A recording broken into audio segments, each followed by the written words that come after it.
നമസ്കാരം. ഇവർക്ക് daily news and statistics സ്വാഗതം. ഇന്ന് ന്യൂസ്പേപ്പർ ആർട്ടിക്കിൾസ് ആണ്. ഇതിന് first article MSP guarantee across crops can raise the income and demand എന്നുള്ളതാണ് ഈ ആർട്ടിക്കിളിലെ ഹെഡ്ലൈൻ ആയിട്ട് വായിക്കാൻ സാധിക്കുന്നത്. തീർച്ചയായിട്ടും MSP അഥവാ മിനിമം സപ്പോർട്ട് പ്രൈസുമായിട്ട് ബന്ധപ്പെട്ട ആർട്ടിക്കിൾ ആയതുകൊണ്ട് തന്നെ നമ്മുടെ എക്കണോമിക്സിന്റെ പോയിന്റ് ഓഫ് വ്യൂ ആയിരിക്കും ഈ ഒരു ആർട്ടിക്കിൾ നമ്മൾ ഡിസ്കസ് ചെയ്യാൻ പോകുന്നത്. സോ എക്കണോമിക്സ് എന്ന് പറയുമ്പോഴേക്കും നമ്മുടെ general studies paper 3 GS paper 3 വരുന്ന ഒരു ആർട്ടിക്കിൾ ആയിരിക്കും. അപ്പം മെയിൻസിന്റെ പോയിന്റ് ഓഫ് വ്യൂ അല്ല, GS പേപ്പർ 3 നിന്നുകൊണ്ടായിരിക്കും ഈ ഒരു ആർട്ടിക്കിൾ നമ്മൾ ഡിസ്കസ് ചെയ്യാൻ പോകുന്നത്. അപ്പോൾ ഈ ഒരു ആർട്ടിക്കിളിന്റെ ബേസിക് ആയിട്ടുള്ള ബാക്ക്ഗ്രൗണ്ട് നമ്മൾ ഇന്നലത്തെ DNA അത് ഡിസ്കസ് ചെയ്തിട്ടുണ്ടായിരുന്നു. അവിടെ നമ്മൾ കൃത്യമായിട്ടും എന്താണ് MSP, ഈ പറഞ്ഞ പോലെ MSPയുടെ അഡ്വാൻറ്റേജസും അതേപോലെ അതിന്റെ ചലഞ്ചസിനെ കുറിച്ചിട്ടൊക്കെ വ്യക്തമായിട്ട് നമ്മൾ ഡിസ്കസ് ചെയ്തിട്ടുണ്ടായിരുന്നു. അപ്പോൾ എന്തായാലും ഇന്നലത്തെ ആ ഒരു ക്ലാസ്, ആ ഒരു DNA ക്ലാസ് കേൾക്കാത്ത ആരെങ്കിലും ഉണ്ടെങ്കിൽ തീർച്ചയായിട്ടും ആ ഒരു ക്ലാസ് കേൾക്കുക. അപ്പോൾ നിങ്ങൾക്ക് ഈ ഒരു ആർട്ടിക്കിളിന്റെ കൃത്യമായിട്ടുള്ള ഒരു കണ്ടിന്യൂവേഷൻ നമുക്ക് പഠിച്ചു പോകാനായിട്ട് സാധിക്കും. ഓക്കെ, അപ്പോൾ ഇവിടെ പറഞ്ഞിരിക്കുന്ന MSP guarantee across the crops can raise income and demand. ഇവിടെ ഇൻകം എന്ന് പറയുമ്പോഴേക്കും ആരുടെ ഇൻകം ആണെന്ന് ചോദിച്ചു കഴിഞ്ഞാൽ ഫാമേഴ്സിൻ്റെയാണ്. ഫാമേഴ്സിന്റെ ഇൻകത്തിനും അതുപോലെ അവരുടെ ഡിമാൻഡും ഈ പറഞ്ഞ പോലെ വളർത്തിയെടുക്കാനായിട്ട് ഇതുകൊണ്ട് സഹായിക്കുമെന്നാണ് പറയുന്നത്. MSP ഗ്യാരണ്ടി കൊണ്ട് സഹായിക്കുമെന്ന് പറയുന്നത്. അപ്പോൾ ഒരു ചോദ്യം അല്ലെങ്കിൽ ഒരു സംശയം നമ്മുടെ മനസ്സിലേക്ക് വന്നേക്കാം. നിലവിൽ നമ്മൾ ഇന്നലെ ഡിസ്കസ് ചെയ്ത MSP എന്ന് പറയുന്ന ആ മിനിമം സപ്പോർട്ട് പ്രൈസ് എന്ന് പറയുന്ന ആ ഒരു പ്രൊക്യൂർമെന്റ് സപ്പോർട്ട് അത് ഗ്യാരണ്ടീഡ് അല്ലേ? അല്ലെങ്കിൽ ഈ പറഞ്ഞ പോലെ ഇവിടെ ഒരു നിയമപരമായിട്ട് പറയുവാണെങ്കിൽ ഗവൺമെന്റ് അതിന് ഈ പറഞ്ഞ പോലെ പ്രൊക്യൂർ ചെയ്യാനായിട്ട് കർഷകരുടെ കയ്യിൽ നിന്നും ആ ഒരു MSP ഡിക്ലെയർ ചെയ്യുന്ന ആ വിലയ്ക്ക് ക്രോപ്സ് പ്രൊക്യൂർ ചെയ്യാൻ നിർബന്ധിതരല്ലേ എന്നൊരു ചോദ്യം അല്ലെങ്കിൽ ഒരു സംശയം ചിലപ്പോൾ ഒരുപക്ഷെ നമ്മുടെ മനസ്സിലേക്ക് വന്നേക്കാം. അത് കൃത്യമായിട്ട് ഓർത്തിരിക്കുക. നമ്മൾ MSP എന്നൊക്കെയുള്ള കാര്യം ഗവൺമെന്റ് പറയുമെങ്കിൽ പോലും നമ്മൾ ഇന്നലെയും പറഞ്ഞിട്ടുണ്ടായിരുന്നു, അത് മസ്റ്റ് ആയിട്ട് ഗവൺമെന്റിനെ പ്രൊക്യൂർ ചെയ്യണമെന്ന് ഒരു നിർബന്ധമില്ല. അതുകൊണ്ട് തന്നെയാണ് പലപ്പോഴും പല റിമോട്ട് ഏരിയാസിലും ഗവൺമെന്റ് പ്രൊക്യൂർമെന്റ് നടക്കാതെ വരുന്ന സാഹചര്യങ്ങളിൽ ആ വില പോലും അവിടുത്തെ കർഷകന് കിട്ടത്തില്ല. കാരണം അവിടെ ഈ പറഞ്ഞ പോലെ പ്രൈവറ്റ് ബയേഴ്സ് മാത്രമാണ് അവിടെ വരുന്നത്. അവരൊരിക്കലും ഈ പറഞ്ഞ പോലെ ചിലപ്പോൾ ഗവൺമെന്റിന് ആ ഒരു വില കൊടുക്കണമെന്ന് ഒരു നിർബന്ധമില്ല. കാരണം ഈ ഒരു MSP എന്ന് പറയുന്ന പ്രോഗ്രാം നിയമപരമായിട്ട് ഗ്യാരണ്ടീഡ് അല്ല എന്നുള്ള കാര്യം ഓർക്കാം. അത് ഗവൺമെന്റിന്റെ ഒരു വിഷു പോലെ ഇരിക്കും. ഈ പറഞ്ഞ ഗവൺമെന്റ് പറയുകയാണ് നെല്ലിന് ഈ വർഷം 1 കിലോയ്ക്ക് 40 രൂപ വെച്ചിട്ട്, എക്സാമ്പിൾ ആണ്, 40 രൂപ വെച്ചിട്ട് ഈ പറഞ്ഞ MSP ഉണ്ട് എന്ന് പറയുമ്പോഴേക്കും ഇൻ കേസ് ആ ഒരു ഏരിയയിൽ ഗവൺമെന്റ് ഏജൻസീസ്, അതായത് FCI food corporation of India വന്ന് ആ ഒരു ക്രോപ്പ് പ്രൊക്യൂർ ചെയ്യുകയാണ് എങ്കിൽ അവിടെ പ്രൊക്യൂർ ചെയ്യുന്നതിന്റെ ആ ഒരു കർഷകന് കൊടുക്കുന്ന വിലയായിട്ടാണ് പറയുന്നത്. അല്ലാണ്ട് ഒരു നിർബന്ധവും ഇല്ല രാജ്യത്ത് എല്ലായിടത്തും എല്ലാ കർഷകന്റെയും എടുത്ത് വന്നിട്ട് ഈ നെല്ല് ഈ വിലയ്ക്ക് പ്രൊക്യൂർ ചെയ്യും എന്നുള്ള കാര്യത്തിലേക്ക് ഒരു ഗ്യാരണ്ടിയും ഇല്ല. ഇൻ കേസ് വരികയാണെങ്കിൽ ആ പ്രൈസിന് ഗവൺമെന്റ് എന്ത് ചെയ്യും? പ്രൊക്യൂർ ചെയ്യുമെന്ന് പറഞ്ഞിട്ടുള്ളൂ. അതും അളവും പറയുന്നില്ല. എത്ര ടൺ ആയിരിക്കും ഒരു കർഷകന്റെ കയ്യിൽ നിന്ന്, അല്ലെങ്കിൽ ഒരു ഡിസ്ട്രിക്റ്റിൽ നിന്നും എത്ര ടൺ ആയിരിക്കും, അല്ലെങ്കിൽ ഒരു സ്റ്റേറ്റിൽ നിന്നും എത്ര ടൺ ആയിരിക്കും ഗവൺമെന്റ് പ്രൊക്യൂർ ചെയ്യുന്ന എന്നുള്ള കാര്യത്തിൽ ഒന്നും തന്നെ ഒരു ഫിക്സിഡിറ്റി ഇല്ല, ഒരു ഗ്യാരണ്ടി ഇല്ല എന്നുള്ള കാര്യം ഓർക്കുക. അപ്പോൾ ഈ ഒരു പ്രോഗ്രാം ഉണ്ട്. ആ ഒരു പ്രോഗ്രാം പ്രകാരം ഉദ്ദേശിക്കുന്നത് കർഷകൻ ഈ പറഞ്ഞ പോലെ കൃത്യമായിട്ടുള്ള ഒരു മിനിമം ഇൻകം ഏൺ ചെയ്ത് കൊടുക്കുക, കർഷകർ കൃഷി ചെയ്യുന്ന ഈ പറഞ്ഞ പോലെ വിളകൾക്ക് മതിയായിട്ടുള്ള അവർക്ക് ഇൻകം നേടിക്കൊടുക്കുക തുടങ്ങിയ കാര്യങ്ങളൊക്കെയാണ്, പ്രൈസ് സ്റ്റെബിലിറ്റി ഒക്കെയാണ് ഉദ്ദേശിക്കുന്നത്. പക്ഷേ ഈ ഗ്യാരണ്ടി എന്നുള്ളൊരു സംഭവം ഇതിനകത്ത് ഇല്ലാത്ത കാരണം ഇതിന്റെ ആക്ച്വൽ ബെനിഫിറ്റ് ആരിലേക്ക് എത്തുന്നില്ല എന്നാണ് പറയുന്നത്, കർഷകരിലേക്ക് എത്തുന്നില്ല. അതുകൊണ്ട് തന്നെയാണ് ശരിക്കും പറഞ്ഞാൽ ഇപ്പം നമ്മൾ കർഷക പ്രതിഷേധങ്ങളൊക്കെ കാണുന്നുണ്ടല്ലോ, അവർ മെയിനായിട്ട് ആവശ്യപ്പെടുന്ന ആ ഒരു MSPയുടെ ആ ഒരു ഗ്യാരണ്ടി പരമായിട്ടുള്ള കാര്യങ്ങളൊക്കെയാണ്. അപ്പോൾ ഈ ഒരു ആർട്ടിക്കിളിനകത്ത് പറഞ്ഞിരിക്കുന്നത് MSP ഗ്യാരണ്ടി കൊടുക്കുകയാണെങ്കിൽ ഈ പറഞ്ഞ പോലെ ഫാമേഴ്സിന്റെ ഇൻകം കൃത്യമായിട്ട് നമുക്ക് വളർത്തിയെടുക്കാൻ സാധിക്കും. അതുമാത്രമല്ല, കൂടുതൽ വരുമാനം കിട്ടുമ്പോൾ കൂടുതൽ ഡിമാൻഡ്, നാട്ടിൽ ഈ പറഞ്ഞ പോലെ എക്കണോമിയിൽ കൂടുതൽ ഡിമാൻഡ് ജനറേറ്റ് ചെയ്യാൻ പറ്റും. അത് ഇൻടേൺ ഈ പറഞ്ഞ പോലെ എക്കണോമിയിൽ കൂടുതൽ മറ്റ് പല ഈ പറഞ്ഞ പോലെ എംപ്ലോയ്മെന്റ് ഓപ്പർച്യൂണിറ്റീസ് ഒക്കെ തന്നെ നമുക്ക് ജനറേറ്റ് ചെയ്യാനായിട്ട് സാധിക്കും എന്നുള്ളതാണ് പറയുന്നത്. ഈ ഒരു സ്റ്റേറ്റ്മെന്റ് എഴുതിയിരിക്കുന്ന ക്രെഡിറ്റ് റേറ്റിംഗ് ഏജൻസിയായ ക്രിസിലാണ്. നമ്മൾ പലപ്പോഴും വാർത്തയിൽ കേൾക്കുന്ന ഒരു ഇമ്പോർട്ടന്റ് ആയിട്ടുള്ള ഒരു ഫേമസ് ആയിട്ടുള്ള ഒരു ഏജൻസിയാണ് ക്രെഡിറ്റ് റേറ്റിംഗ് ഏജൻസിയിൽ ക്രിസിൽ എന്ന് പറയുകയാണെങ്കിൽ. സോ ക്രിസിലാണ് ഈ ഒരു അഭിപ്രായം പറഞ്ഞിരിക്കുന്നത്. Guaranteeing a minimum support price across the crops would support farm incomes and spur consumption demand, okay എന്ന് പറഞ്ഞിരിക്കുന്നത്. അപ്പോൾ അത് എക്കണോമിക് ഒരുപാട് ബൂസ്റ്റ് ചെയ്യുമെന്നാണ് പറഞ്ഞിരിക്കുന്നത്. പിന്നെ അതുപോലുള്ള മറ്റു ബെനിഫിറ്റ്സ് എവിടെയൊക്കെയാണെന്ന് ചോദിച്ചു കഴിഞ്ഞാൽ ഇന്നലെ നമ്മൾ പറഞ്ഞിട്ടുണ്ടായിരുന്നു, even though 22 rabi and kharif വെച്ചിട്ട് 22 ക്രോപ്സും പിന്നെ ഈ പറഞ്ഞ പോലെ ഷുഗർ കെയിൻ കൂടെ ആഡ് ചെയ്യുമ്പോൾ മൊത്തം 23 വിളകൾക്ക് ക്രോപ്സിന് ഈ പറഞ്ഞ പോലെ ഗവൺമെന്റ് MSP ഇവിടെ പ്രൊവൈഡ് ചെയ്യുന്നുണ്ട്. അതിനകത്ത് ഷുഗർ കെയിൻ നമ്മൾ ഇന്നലെ പറഞ്ഞിരുന്നു, അവിടെ MSP എന്നല്ല പറയുന്നത്, FRP fair and remunerative price എന്നാണ് പറയുന്നത്. ബട്ട് ഐഡിയ അത് സെയിം തന്നെയാണ്.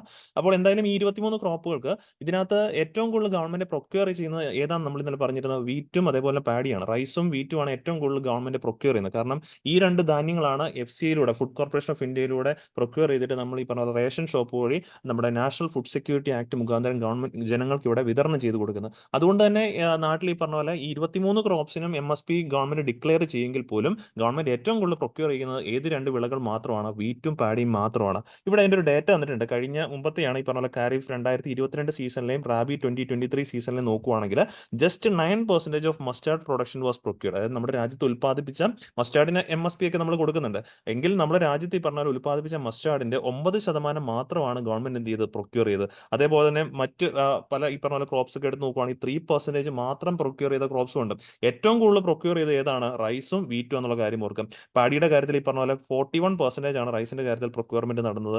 വീറ്റിന്റെ കാര്യത്തിലാണെങ്കിൽ 24% നടന്നിട്ടുണ്ട്, which account for 60% of India's crop produce. അപ്പോൾ ഏറ്റവും കൂടുതൽ പ്രൊക്യൂർ ചെയ്യുന്ന ഈ വീറ്റും അതേപോലെ റൈസും ആയതുകൊണ്ടാണ് കർഷകരെല്ലാം എന്ത് ചെയ്യുന്നത്, ഈ വീറ്റും റൈസും കൂടുതലായിട്ട് കൃഷി ചെയ്യുന്നതും അതിന് ഈ പറഞ്ഞ പോലെ കൂടുതൽ പ്രൊഡ്യൂസ് വരുന്നു. അത് കൂടുതലായിട്ട് ഇങ്ങനെ പ്രൊക്യൂർ ചെയ്യുമ്പോഴേക്കും പലപ്പോഴും FCIയുടെ ഗോഡൌണുകളിൽ ഈ പറഞ്ഞ പോലെ ഇത് കെട്ടിക്കിടന്ന് നശിച്ചു പോകുന്ന പല വാർത്തകളും നമ്മൾ കാണുന്നുണ്ട്. അപ്പോൾ ഈ ക്രോപ്പ് ഡൈവേഴ്സിഫിക്കേഷൻ നമ്മൾ ഇന്നലെ പറഞ്ഞിട്ടുണ്ടായിരുന്നു, ആ ഒരു MSPയുടെ ഒരു ഇഷ്യൂ ആയിട്ട് പറയുന്നതാണ് ക്രോപ്പ് ഡൈവേഴ്സിഫിക്കേഷൻ ഇഷ്യൂ ആണ്. ബട്ട് അഡ്വാൻറ്റേജ് ആയിട്ട് ഗവൺമെന്റ് ഉദ്ദേശിച്ചിരുന്നത് MSP ഇങ്ങനെ ഡിക്ലെയർ ചെയ്യുമ്പോൾ 24 എണ്ണവും എല്ലാവരും കൃഷി ചെയ്യുന്നൊക്കെയാണ് വിചാരിച്ചത്. അങ്ങനെ ക്രോപ്പ് ഡൈവേഴ്സിഫിക്കേഷൻ ഉണ്ടാകുമെന്ന് വിചാരിച്ചു. പക്ഷേ ആക്ച്വലി ഇതിന്റെ ഒരു ചലഞ്ചസ് ആയിട്ട് മാറിയത് തന്നെയാണ് ആ ക്രോപ്പ് ഡൈവേഴ്സിഫിക്കേഷൻ. കാരണം ജനങ്ങൾ എന്ത് ചെയ്തില്ല, മറ്റു ക്രോപ്പുകൾ അഡോപ്റ്റ് ചെയ്തില്ല. പകരം ഏത് മാത്രത്തിലേക്ക് കൃഷി ഒതുങ്ങി, നെല്ലും ഗോതമ്പും മാത്രം കൃഷി ചെയ്യുന്ന രീതിയിലേക്ക് ജനങ്ങൾ ഒതുങ്ങി. കാരണം കർഷകർ നോക്കുമ്പോഴേക്കും ഈ പറഞ്ഞാൽ ഇതാണ് കൂടുതലായിട്ടും സർക്കാർ പ്രൊക്യൂർ ചെയ്യുന്നത്. മറ്റ് പ്രൊഡക്ട്സ് ഈ പറഞ്ഞ അല്ലെങ്കിൽ മറ്റ് ക്രോപ്സ് ഒക്കെ ഞങ്ങൾ കൃഷി ചെയ്ത് കഴിഞ്ഞാൽ ഗവൺമെന്റ് പ്രൊക്യൂർ ചെയ്യാനായിട്ടില്ല, നാട്ടിലാണെങ്കിലും കടകളിലും ഇത് ആവശ്യക്കാരൊന്നുമില്ല. അങ്ങനെ വന്നു കഴിയുമ്പോൾ എന്തിനാണ് ഇത് കൃഷി ചെയ്യുന്നുള്ള രീതിയിലേക്ക് പോയിട്ട് ആകെപ്പാടെ നെല്ലും ഗോതമ്പും കൂടുതലായിട്ട് കൃഷി ചെയ്യാനായിട്ട് തുടങ്ങുന്ന ഒരു സിറ്റുവേഷനിലേക്ക് വന്നു.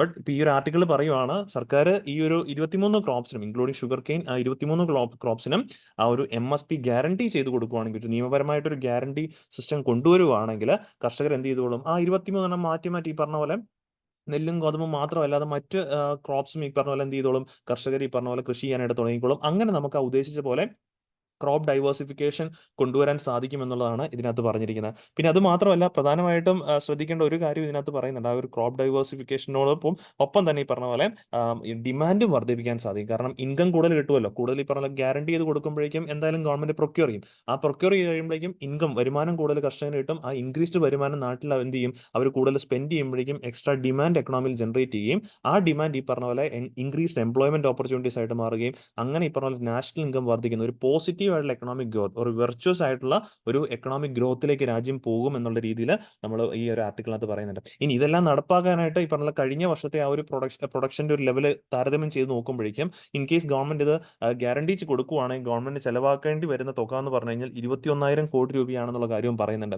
ഇതൊരു വലിയൊരു എമൗണ്ട് തന്നെയാണ്. കാരണം നമ്മൾ ഇന്നലെ പറഞ്ഞിട്ടുണ്ടായിരുന്നു, ഈ ഒരു MSPയിലൂടെ വരുന്ന ഏറ്റവും വലിയ പ്രശ്നമാണ് സർക്കാരിന്റെ ഫിനാൻഷ്യൽ ബർഡൻ കൂടും എന്നുള്ളൊരു മെയിൻ പ്രശ്നമാണ്.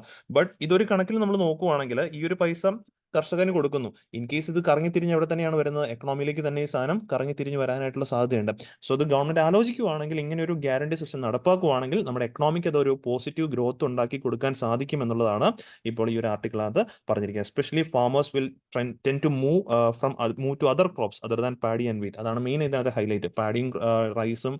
പാഡിയും വീറ്റും കൃഷി ചെയ്യുന്ന രീതിയിൽ നിന്നും മറ്റ് ക്രോപ്സിലേക്ക് ഈ പറഞ്ഞ കൃഷി കർഷകൻ ഈ പറഞ്ഞ പോലെ മാറ്റിക്കോളും എന്നുള്ളതാണ് ഇതിൻ്റെ ഒരു പോസിറ്റീവ് ഔട്ട്കം ആയിട്ടും ഈ ഒരു ആർട്ടിക്കിളിനകത്ത് പറയുന്നത്. അപ്പം ഇത് ജസ്റ്റ് ചെയ്യുവാണെങ്കിൽ നമുക്ക് ഇൻകം കൂട്ടാൻ പറ്റും, അതേപോലെ രാജ്യത്തെ കൺസ്യൂമർ ഡിമാൻഡും വർദ്ധിപ്പിക്കാൻ പറ്റും എന്നുള്ളതാണ് ഈ ഒരു ആർട്ടിക്കിളിനകത്ത് മെയിൻ പോയിന്റ് ആയിട്ട് പറയുന്നത്. അത്രേ ഉള്ളൂ. ബാക്കി ഇതിന്റെ ബേസിക് ആയിട്ടുള്ള കാര്യങ്ങൾ എന്താണ് MSP, ഏതൊക്കെ ക്രോപ്സിനാണ് MSP കൊടുക്കുന്ന, അതിന്റെ അഡ്വാൻറ്റേജസ് ഡിസഡ്വാൻറ്റേജസ് ഇതെല്ലാം നമ്മൾ ഇന്നത്തെ ക്ലാസ്സിൽ ഓൾറെഡി പറഞ്ഞാണ്. ഇതാണ് ഡെയിലി നിങ്ങൾ പത്രം വായിച്ചു പോവുകയാണെങ്കിൽ കൃത്യമായിട്ട് നമുക്ക് ഓരോ ദിവസം, ഇപ്പോൾ ഇന്നത്തെ ന്യൂസ് പേപ്പറിനകത്താണെങ്കിൽ നമുക്ക് ഒരുപാട് ഇമ്പോർട്ടൻ്റ് ആയ ആർട്ടിക്കിൾസ് ഒന്നും ഇല്ല, കഴിഞ്ഞ ദിവസത്തെ കണ്ടിന്യൂഷൻ ആയിട്ടുള്ള കുറേ കാര്യങ്ങളൊക്കെയാണ്. അപ്പോൾ അതൊക്കെ നമുക്ക് പെട്ടെന്ന് വായിച്ചു പോകാൻ പറ്റും. ഇപ്പോൾ ഈ ആർട്ടിക്കിൾ ഇന്നലെ നിങ്ങൾ വ്യക്തമായിട്ട് അത് വായിച്ചിട്ടുണ്ടെങ്കിൽ ഇന്ന് വെറും ഈ പറഞ്ഞ പോലെ 2-3 മിനിറ്റ് വായിച്ചുകൊണ്ട് ഈ ഒരു ആർട്ടിക്കിൾ മനസ്സിലാക്കി നമുക്ക് മുന്നോട്ട് പോകാനായിട്ട് സാധിക്കും. ഓക്കെ, സോ അടുത്ത ആർട്ടിക്കിൾ ഇപ്പം നമ്മൾ പറഞ്ഞ കാര്യമാണ് ഈ ഒരു സ്ലൈഡിൽ എഴുതിയിരിക്കുന്നത്, നിങ്ങൾക്ക് കാണാൻ സാധിക്കും.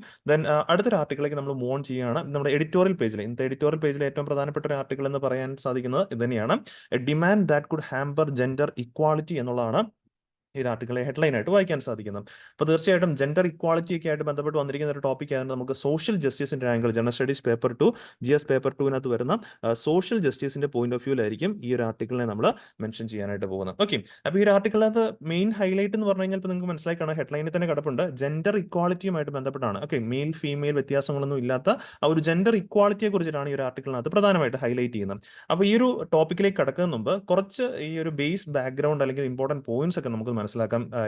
എസ്പെഷ്യലി എക്സാംസിനൊക്കെ നമുക്ക് ആവശ്യമായിട്ട് വരും.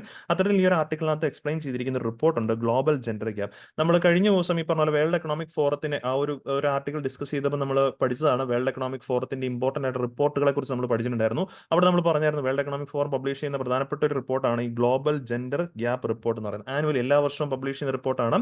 പക്ഷേ ഇന്ത്യയുടെ കാര്യത്തിലേക്ക് പറയുവാണെങ്കിൽ വലിയൊരു മികച്ച പ്രകടനം ഇന്ത്യക്ക് എന്നത് കാഴ്ചവെക്കാൻ സാധിക്കുന്നില്ല. കാരണം സ്റ്റിൽ ഇന്ത്യയിൽ ആ ഒരു ജെൻഡർ ബേസ്ഡ് ആയിട്ടുള്ള ഇൻഇക്വാളിറ്റീസ് നിലനിൽക്കുന്നുണ്ട്. ഈ ആർട്ടിക്കിൾ അത് മെൻഷൻ ചെയ്യുന്ന ഗ്ലോബൽ ജെൻഡർ ഗ്യാപ്പ് റിപ്പോർട്ട് 2021 അടിസ്ഥാനമാക്കിയാണ് പറയുന്നത്. അതെന്ന് പറയുമ്പോൾ 2020 എന്ന് പറയുമ്പോഴേക്കും നിങ്ങൾക്ക് മനസ്സിലാക്കണം നമ്മുടെ ആ ഒരു കോവിഡിന്റെ കഴിഞ്ഞ ആ ഒരു അല്ലെ പാൻഡമിക്കിൽ നിന്ന് കഴിഞ്ഞ ഒരു സിറ്റുവേഷനിൽ വന്നൊരു റിപ്പോർട്ടാണ്. ആ സമയത്ത് റിപ്പോർട്ടിനകത്ത് പരാമർശിച്ച ഒരു കാര്യം ഉണ്ടായിരുന്നു. It would take the world 135.6 approximately 136 years to achieve gender equality. ലോകത്തിൽ ഈ പറഞ്ഞ പോലെ 136 വർഷങ്ങൾ എടുത്തേക്കും എന്നുള്ളതാണ് പറഞ്ഞിരിക്കുന്നത്. ജെൻഡർ ഇക്വാളിറ്റി, തുല്യത, ഈ പറഞ്ഞ പോലെ സ്ത്രീ പുരുഷ തുല്യത നടപ്പാക്കാനായിട്ട് 136 വർഷം എടുത്തേക്കും. കാരണം അത് ഇച്ചിരി വൈഡൻ ആയി പോയായിരുന്നു. ആ ഒരു കോവിഡിന്റെ ഒരു സമയത്ത് ഇച്ചിരി സിവിയർ ആയി പോയിട്ടുണ്ടായിരുന്നു. അതുകൊണ്ടാണ് 136 വർഷം ഇനി എടുത്തേക്കും എന്നുള്ള കാര്യത്തിലേക്ക് പറയുന്നത്. അതോടൊപ്പം ആ റിപ്പോർട്ടിനകത്ത് എടുത്ത് പറഞ്ഞിട്ടുണ്ടായിരുന്നു ഗ്ലോബലി ഈ പറഞ്ഞ പോലെ വുമണും അതേപോലെ മെന്നും സ്ത്രീ പുരുഷൻ ഈ പറഞ്ഞ പോലെ ഏൺ ചെയ്യുന്ന വരുമാനം നോക്കിക്കഴിഞ്ഞാൽ in case a man earns $1, $1 earn ചെയ്യുന്ന ഒരേ ജോലി തന്നെയാണ്, ഒരേ ജോലി സ്ത്രീയും പുരുഷനും ചെയ്യുകയാണെങ്കിൽ പുരുഷന് $1 കിട്ടുന്ന സാഹചര്യത്തിൽ സ്ത്രീക്ക് എത്ര മാത്രമേ കിട്ടുന്നുള്ളൂ? 84 സെൻസ് മാത്രമാണ് കിട്ടുന്നുള്ള ഒരു കാര്യം ഓർക്കാം. ഇതേ ആസ്പെക്ട് നമ്മൾ ഇന്ത്യയുടെ പോയിന്റ് ഓഫ് വ്യൂവിലേക്ക് കൊണ്ടുവന്നു കഴിഞ്ഞാൽ ഇന്ത്യയുടെ ആംഗിൾ ഈ പറഞ്ഞ ILO, ഇന്റർനാഷണൽ നമ്മുടെ ലേബർ ഓർഗനൈസേഷൻ, ILOയുടെ ഡേറ്റ പ്രകാരം നോക്കുവാണെങ്കിൽ നമ്മുടെ ഇവിടുത്തെ gender gap, especially economical wise ആയിട്ടുള്ള ജെൻഡർ ഗ്യാപ്പ് നോക്കുവാണെങ്കിൽ 34% വരുമെന്നുള്ളതാണ് പറയുന്നത്. 34% മീൻസ് 34% എന്ന് പറയുമ്പോൾ ജെൻഡർ ഏൺ ചെയ്യുന്നതിന്റെ ഗ്യാപ്പാണ്. ഐ മീൻ ഈ പറഞ്ഞ പോലെ 100 രൂപ ഒരേ ജോലി ചെയ്യുന്നതിനകത്ത് മെയിൽസിന് പുരുഷന്മാർക്ക് 100 രൂപ കിട്ടുന്നുണ്ടെങ്കിൽ സ്ത്രീകൾക്ക് ഈ പറഞ്ഞ പോലെ എത്ര രൂപ മാത്രം കിട്ടുന്നത്? 66 രൂപ മാത്രമാണ് കിട്ടുന്നത്. ആ ഒരു ഗ്യാപ്പ് 34% ഉണ്ട് എന്നുള്ളത്, 34 to 37% വരുമെന്നൊക്കെയാണ് പറയപ്പെടുന്നത്. അപ്പൊ എന്തായാലും അത്രത്തോളം വ്യത്യാസം വരുന്നുണ്ട്. ഈ വ്യത്യാസം നിന്ന് കഴിഞ്ഞാൽ നമ്മുടെ രാജ്യത്തിന് ഡെവലപ്ഡ് കൺട്രി ആയിട്ട് മാറും. നമ്മൾ എപ്പോഴും ലക്ഷ്യം വെക്കുന്നതാണ്, ഈവൻ ദോ ഈ വർഷത്തെ ബഡ്ജറ്റിനകത്ത് നമ്മൾ ഏറ്റവും കൂടുതൽ ലക്ഷ്യം വെക്കുന്നത് ഡെവലപ്ഡ് നേഷൻ ആകാനായിട്ടാണ്. സോ ഡെവലപ്ഡ് നേഷൻ ആകണമെങ്കിൽ എപ്പോഴും നമ്മൾ അറിഞ്ഞിരിക്കണം ആ എക്കണോമിയിൽ ഫുൾ പൊട്ടൻഷ്യൽ ആയിട്ട് വർക്ക് എപ്പോഴും നടന്നുകൊണ്ടിരിക്കണം, എംപ്ലോയ്മെന്റ് ഒക്കെ നടന്നുകൊണ്ടിരിക്കണം. ഫുൾ പൊട്ടൻഷ്യൽ വർക്ക് എന്ന് പറയുമ്പോഴേക്കും അവിടെ ആ ഒരു ജെൻഡർ ബേസ്ഡ് വ്യത്യാസങ്ങളൊന്നും വരാൻ പാടില്ല. ജെൻഡർ ബേസ്ഡ് വ്യത്യാസങ്ങൾ ഇല്ലാണ്ട് എല്ലാവരും ഈ പറഞ്ഞ പോലെ സ്ത്രീയും പുരുഷനും ഒരുപോലെ വർക്ക് ചെയ്തെങ്കിൽ മാത്രമേ ഉള്ളൂ നമ്മുടെ രാജ്യത്തിന് ഡെവലപ്ഡ് കൺട്രി ആയിട്ട് മാറാൻ സാധിക്കുകയുള്ളൂ. അപ്പൊ ഇങ്ങനെയുള്ള ഇത്തരത്തിലുള്ള ജെൻഡർ ഗ്യാപ്പ് വേരിയേഷൻസ് ഒക്കെ തന്നെ, എസ്പെഷ്യലി വേജ് റേറ്റിന്റെ കാര്യത്തിലേക്കുള്ള വേരിയേഷൻസ് ഒക്കെ തന്നെ നമ്മളെ പലപ്പോഴും ഡെവലപ്ഡ് കൺട്രി ആയിട്ട് മാറുന്നതെന്നും തടയുന്ന കാര്യങ്ങളായിട്ട് പോകാൻ സാധ്യതയുണ്ട്. അത് തന്നെ ഈ പറഞ്ഞ പോലെ അങ്ങനെ ഒരു പ്രശ്നമൊന്നും വരാതിരിക്കാനായിട്ടാണ് നമ്മുടെ പൊളിറ്റിക്ക നമ്മൾ പഠിക്കുന്നതാണ് DPSP, directory principles of state policy. DPSPക്ക് അത് കൃത്യമായിട്ട് പറയുന്നുണ്ട് equal payment for equal work എന്ന് കൃത്യമായിട്ട് പറയുന്നത്. ഒരേ ജോലി ചെയ്യുന്ന വ്യക്തികൾക്ക് ഈ പറഞ്ഞ പോലെ ഒരേ വേതനമായിരിക്കണം കൊടുക്കണം. Equal wages four equal work കൃത്യമായിട്ടും പറയുന്നുണ്ട്. സോ ആ ഒരു പോയിന്റ് നിൽക്കെ തന്നെയാണ് നമ്മൾ നോക്കുമ്പോഴേക്കും ഈ ഒരു ജെൻഡർ ബേസ്ഡ് എക്കണോമിക്കൽ പരമായിട്ടുള്ള വേജ് വ്യത്യാസം എന്നുള്ള കാര്യവും മനസ്സിലാക്കി വെച്ചേക്കാം. എന്തായാലും ഇങ്ങനെ കുറെ ഈ പറഞ്ഞ പോലെ ഒരു വ്യത്യാസങ്ങൾ നിൽക്കുമ്പോഴേക്കുമാണ് ഇപ്പൊ ഈ ഒരു ആർട്ടിക്കിൾ അന്ന് മെയിൻലി ഹൈലൈറ്റ് ചെയ്യുന്ന ഒരു പോയിന്റ് എന്ന് പറഞ്ഞു കഴിഞ്ഞാൽ ഇപ്പൊ ലോകമെമ്പാടും ഈ പറഞ്ഞ പോലെ mandatory paid leaves for periods, ഈ പറഞ്ഞ പോലെ മെൻസ്ട്രേഷൻ ടൈമിൽ സ്ത്രീകൾക്ക് ഈ പറഞ്ഞ പോലെ മാൻഡേറ്ററി ആയിട്ടുള്ള പെയ്ഡ് ലീവ് അനുവദിക്കണം എന്നുള്ള കാര്യത്തിലേക്ക്, കമ്പനികൾ പെയ്ഡ് ലീവ് കൊടുക്കണം എന്നുള്ള കാര്യത്തിലേക്ക് ഇപ്പോൾ ആവശ്യങ്ങൾ വളർന്നു വരുന്നുണ്ട്. തീർച്ചയായിട്ടും ഒരു നല്ല കാര്യം തന്നെയാണ്. കാരണം ആ ഒരു ജെൻഡർ ഇക്വാളിറ്റി നടപ്പാക്കാനായിട്ടുള്ള തീർച്ചയായിട്ടും ഒരു നല്ല വ്യൂ പോയിന്റ് ആയിട്ട് തന്നെ അത് പറയേണ്ടതുണ്ട്. ബട്ട് ഈ ഒരു പോയിന്റിൽ ഈ ഒരു എഡിറ്റോറിയൽ നമ്മൾ എപ്പോഴും എഡിറ്റോറിയൽ ഡിസ്കസ് ചെയ്യുന്ന ഒരു പറഞ്ഞ പോലെ ആ ഒരു എഴുതിയിരിക്കുന്ന ആ ഒരു എഴുതിയിരിക്കുന്ന വ്യക്തിയുടെ ആ ഒരു ഓതറിന്റെ വ്യൂ പോയിന്റ് ആണ് കൃത്യമായിട്ടും പറയുന്നത്. അതുകൊണ്ട് തന്നെ ഈ പറഞ്ഞ പോലെ നമ്മൾ ആ ഒരു വ്യൂ പോയിന്റ് മനസ്സിലാക്കുക, അതിൽ മാത്രം ഒതുങ്ങി നമ്മൾ നിൽക്കരുത്. നമ്മൾ അതിന്റെ എല്ലാ കാര്യങ്ങളും ഒന്ന് പരിശോധിച്ച് പോകുന്നത് നല്ലതായിരിക്കും. അപ്പൊ തീർച്ചയായിട്ടും പറയുവാണെങ്കിൽ ആ ഒരു മെൻസ്ട്രേഷൻ ടൈമിൽ സ്ത്രീകൾക്ക് ആ ഒരു പെയ്ഡ് ലീവ് അനുവദിക്കുന്നത് തീർച്ചയായിട്ടും നല്ലൊരു കാര്യമാണ്. ജെൻഡർ ഇക്വാളിറ്റി നടപ്പാക്കാനുള്ള നല്ലൊരു കാര്യം തന്നെയാണ്.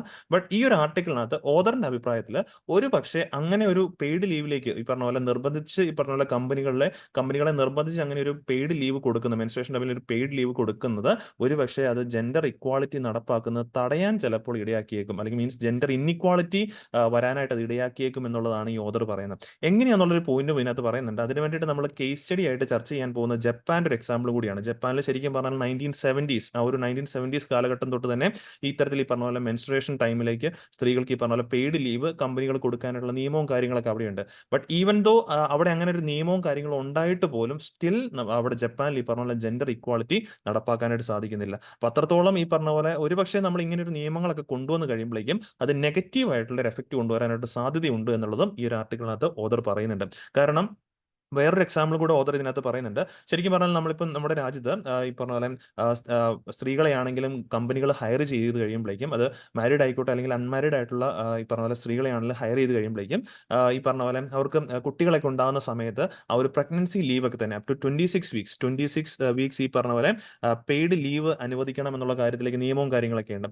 സോ അങ്ങനെയൊക്കെ നിയമങ്ങൾ വരുമ്പോഴേക്കും അത് for the first 2 live birth ആണ് കേട്ടോ. ഫസ്റ്റ് 2 ലൈവ് ബർത്തിനാണ് ഈ ഒരു 26 വീക്സ് ആ ഒരു പെയ്ഡ് ലീവും കാര്യങ്ങളൊക്കെ കമ്പനികൾ കൊടുക്കണം എന്ന് പറയുന്നത്. പക്ഷെ ഇങ്ങനൊരു നിയമം നിൽക്കുന്ന കാരണം കൃത്യമായിട്ട് പറയുവാണെങ്കിൽ ഇപ്പോൾ നമ്മുടെ ഇവിടുത്തെ പ്രൈവറ്റ് കമ്പനീസ്, ഗവൺമെന്റ് കമ്പനി ഇല്ല, പ്രൈവറ്റ് കമ്പനീസിന്റെ കാര്യം നോക്കുവാണെങ്കിൽ they are reluctant to hire women employees. Okay, സ്ത്രീകളെ ഈ പറഞ്ഞ പോലെ ഹയർ ചെയ്യാനായിട്ട്, ജോലിക്ക് എടുക്കാനായിട്ട് ചെറിയൊരു മടി ഈ പറഞ്ഞ പോലെ കമ്പനികൾ കാണിക്കുന്നുണ്ട്, റിലക്ടൻസ് കാണിക്കുന്നുണ്ട്. കാരണം കമ്പനികളെ സംബന്ധിച്ച് നോക്കുമ്പോഴേക്കും അവർക്ക് ഇതൊരു എക്സ്ട്രാ ബർഡൻ ആയിട്ട്, ഒരു ഫിനാൻഷ്യൽ ബർഡൻ ആയിട്ട് മാറാനുള്ള സാധ്യത ഉള്ളത് കാരണം പ്രൈവറ്റ് കമ്പനീസ് പറയുമ്പോൾ നമുക്കറിയാം എപ്പോഴും അവരൊരു പ്രോഫിറ്റ് മോട്ടീവ് ആയിരിക്കും കൃത്യമായിട്ട് നോക്കുന്നത്. വെൽഫെയർ നോക്കുന്ന അപൂർവം ചില കുറച്ച് കമ്പനികൾ മാത്രമേ ഉണ്ടാവുള്ളായിരിക്കും. കൂടുതൽ എല്ലാവരുടെയും മോട്ടീവ് എന്തായിരിക്കും? പ്രോഫിറ്റ് കൂടുതൽ ഏൺ ചെയ്യണം എന്നുള്ളതായിരിക്കും. അതുകൊണ്ട് തന്നെ ഇങ്ങനെയൊരു നിർബന്ധിച്ച് നിയമം കൊണ്ടുവന്ന് കഴിയുമ്പോഴേക്കും അത് ഒരു പക്ഷേ ഈ പറഞ്ഞ പോലെ സ്ത്രീകളുടെ ജോലി അഫക്ട് ചെയ്യാനുള്ള സാധ്യതയുണ്ട്. അവരെ കൂടുതൽ ഈ പറഞ്ഞ പോലെ ജോലിക്ക് എടുക്കാതെ വന്നു കഴിഞ്ഞാൽ ഈ പറഞ്ഞ പോലെ നമുക്ക് ഈ ജെൻഡർ ഇക്വാളിറ്റി കംപ്ലീറ്റ് ആയിട്ട് നടപ്പാക്കാൻ പറ്റും? പറ്റിയെന്ന് വന്നേക്കത്തില്ല. ഇതേ പ്രശ്നമാണ് ശരിക്കും പറഞ്ഞാൽ ഇപ്പം നമ്മൾ എക്സാമ്പിൾ എടുത്തിരിക്കുന്ന ഒരു ജപ്പാന്റെ കാര്യത്തിലേക്ക് പറയുന്നത്. ഇവിടെ കൃത്യമായിട്ട് ഇപ്പം നമ്മൾ പറഞ്ഞ ഇത്രയും നേരം പറഞ്ഞ കാര്യങ്ങളാണ് ഈ സ്ലൈഡിനകത്ത് കാണാൻ സാധിക്കുന്നത്. ഇവിടെ ജപ്പാന്റെ ഒരു ആർട്ടിക്കിൾ നമ്മൾ കൃത്യമായിട്ട് നോക്കാം. Japan that provide leave for painful menstruation but it is most unpaid and is unused. അതായത് ജപ്പാനിൽ ഇങ്ങനെ ഒരു നിയമം ഉണ്ടെങ്കിൽ പോലും അവിടെ ആകപ്പാടെ ഈ പറഞ്ഞ പോലെ 0.9% സ്ത്രീകൾ മാത്രമാണ് ആ ഒരു നിയമത്തിന്റെ ബെനിഫിറ്റ്സ് അവൈൽ ചെയ്യുന്നുള്ള ഒരു കാര്യം ഓർക്കുക. മിക്ക ആൾക്കാർ അത് അവൈൽ പോലും ചെയ്യുന്നില്ല. അപ്പോൾ ഇങ്ങനെ ഒരു കൃത്യമായിട്ടുള്ള നിയമം കൊണ്ടുവന്നു കഴിഞ്ഞാൽ ഒരുപക്ഷെ അത് ഈ പറഞ്ഞ പോലെ ഫലവത്താകാനുള്ള സാധ്യതയും ഈ പറഞ്ഞ പോലെ നമ്മൾ ചെക്ക് ചെയ്യണം എന്നുള്ളതാണ് പറഞ്ഞിരിക്കുന്നത്. ജപ്പാന്റെ കാര്യത്തിൽ ഇൻട്രസ്റ്റിംഗ് ആണ്. Young woman in Japan how higher education levels than men. അവിടുത്തെ പുരുഷന്മാരെക്കാൾ കൂടുതൽ ഈ പറഞ്ഞ പോലെ വിദ്യാഭ്യാസ യോഗ്യത ആർക്കുണ്ട്? അവിടുത്തെ സ്ത്രീകൾക്കുണ്ട്. It is in the workforce that disparity is creeping. But അവിടുത്തെ വർക്ക് ഫോഴ്സിന്റെ കാര്യത്തിലേക്ക് നോക്കുമ്പോൾ നേരെ ഓപ്പോസിറ്റ് കാണുന്നത്. ഇത്രയും വിദ്യാഭ്യാസ യോഗ്യതയുള്ള സ്ത്രീകൾക്കൊന്നും അവിടെ മിക്കപ്പോഴും എന്ത് കിട്ടുന്നില്ല? ജപ്പാനിലെ തൊഴിലവസരങ്ങൾ കിട്ടുന്നില്ല. കാരണം ഇങ്ങനെയുള്ള നിർബന്ധിതമായിട്ടുള്ള നിയമങ്ങളൊക്കെ അവിടെ ഉള്ളത് കാരണം കമ്പനികൾ റിലക്ടൻസ് കാണിക്കുന്നു, സ്ത്രീകളെ ജോലിക്കെടുക്കാൻ റിലക്ടൻസ് കാണിക്കുന്നു എന്നുള്ളതാണ് അതിന്റെ മെയിൻ പോയിന്റ് ആയിട്ട് പറയുന്നത്. ഈവൻ ദോ ഇന്ത്യയിൽ നമ്മൾ നോക്കിയാൽ തന്നെ, ഇന്ത്യയിൽ ഇപ്പം പ്രസന്റ്ലി പറയുവാണെങ്കിൽ നമ്മുടെ periodic labour force survey report, PLFS periodic labour force survey report പ്രകാരം നോക്കുവാണെങ്കിൽ ഇന്ത്യയിൽ നമ്മൾ വുമൺ ലേബർ ഫോഴ്സ് പാർട്ടിസിപ്പേഷൻ എത്രത്തോളം എന്ന് ചോദിച്ചു കഴിഞ്ഞാൽ 37% ഉണ്ട്. അത് നല്ലൊരു നമ്പർ തന്നെയാണ്. നല്ലൊരു നമ്പർ എന്ന് പറഞ്ഞാൽ വേൾഡിലെ കമ്പയർ നോക്കുമ്പോൾ നല്ല നമ്പർ അല്ല. ബട്ട് നമ്മുടെ കഴിഞ്ഞ കുറച്ച് വർഷങ്ങളുടെ നോക്കുവാണെങ്കിൽ, കാരണം ഒരു 5 വർഷം മുമ്പ് അല്ലെങ്കിൽ 2017 കാലഘട്ടത്തിൽ ഇന്ത്യയുടെ ലേബർ ഫോഴ്സ് പാർട്ടിസിപ്പേഷനകത്ത് സ്ത്രീകളുടെ participation, woman labour force participation വെറും 24% ആയിരുന്നു. അവിടെ നിന്ന് നമുക്ക് ഇപ്പം നിലവിൽ 37% ആ റേഞ്ചിലേക്ക് നമുക്ക് ഉയർത്താൻ പറ്റി എന്നുള്ളത് ഒരു മോഡറേറ്റ് ലെവലിൽ നമുക്ക് നല്ല കാര്യം എന്ന് പറയാൻ പറ്റും. But it's not actually good. അതിൽ നിന്നും ഒരുപാട് നമുക്ക് കയറി പോകാനുണ്ട്. കാരണം ഗ്ലോബൽ ആവറേജിന്റെ ഒത്തുമായിട്ടില്ല. അപ്പോൾ ഒരുപാട് കാര്യങ്ങൾ ഇമ്പ്രൂവ് ചെയ്ത് പോകാനുണ്ട്. അവിടെ ഒരു വ്യത്യാസവും ഇല്ലാണ്ട് സ്ത്രീകളുടെ കാര്യത്തിലേക്ക് നല്ലൊരു പെർസെന്റേജിലേക്ക് ഉയർച്ച വന്നെങ്കിൽ മാത്രമേ ഉള്ളൂ നമ്മുടെ രാജ്യത്തിന് എന്താകാൻ പറ്റുള്ളൂ? ഒരു ഡെവലപ്ഡ് നേഷനായിട്ട് മാറാനായിട്ട് സാധിക്കത്തുള്ളൂ എന്നുള്ള കാര്യം ഓർക്കാം. അപ്പോൾ ഇതാണ് ഈ ഒരു ആർട്ടിക്കിളിനകത്ത് പറഞ്ഞു നൽകുന്നത്. ഇങ്ങനെ നിയമപരമായിട്ട് ഈ പറഞ്ഞ നിയമങ്ങൾ കൊണ്ടുവരുമ്പോൾ especially woman in Japan are less